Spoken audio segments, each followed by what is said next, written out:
காளி அம்மன் வரலாறு. ஆன்மீக களஞ்சியம். உலகையே தன் கைக்குள் கொண்டுவர அசுரபலம் கொண்ட அரக்கன் சிவனை நோக்கி பல ஆண்டுகளாக கடுந்தவம் புரிகின்றான். சிவன் உடனே அந்த வரத்தை வழங்குகிறார். அசுரன் உடனே சிவனையே கொல்ல முற்படுகிறான். பார்வதி தேவி துர்கையாக மாறி அவனை அழிக்கிறாள்.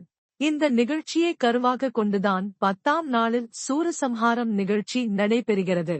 சூரசம்ஹாரம் செய்யும் போது கீழே விழும் அசுரனின் தலையை துர்கை அம்மன் சிம்ம வாகனத்துடன் தன் கையில் ஏந்துகிறாள். அசுரனின் இரத்தம் பூமியில் பட்டவுடன் இரத்தத்தின் வழியாக மீண்டும் அசுரனாக உருவெடுக்கூடாது என்று எண்ணிய துர்கை அம்மன் சண்டி அம்மனை அசுரனின் இரத்தத்தை உறிஞ்சு கட்டளையிட்டாள். அவ்வாறே உறிஞ்சிய துளிகள் கீழே விழும்போது காளியம்மனாக உருவெடுத்தாள். இங்கு 8 வகை காளி அம்மன்கள் குடியிருப்பது சிறப்பு அம்சமாகும். 1. கருங்காளி. 2. பத்ரகாளி. 3. சந்தியம்மன். 4. அங்காளம்மன். 5. தட்டத்தி அம்மன். 6. பரமேஸ்வரி. 7. வீராகாளி. 8. அறம் வளர்த்த நாயகி அம்மன். இதில் வீராகாளியம்மன் மட்டும் ஊருக்கு வெளியே ஆலயம் அமைந்துள்ளது.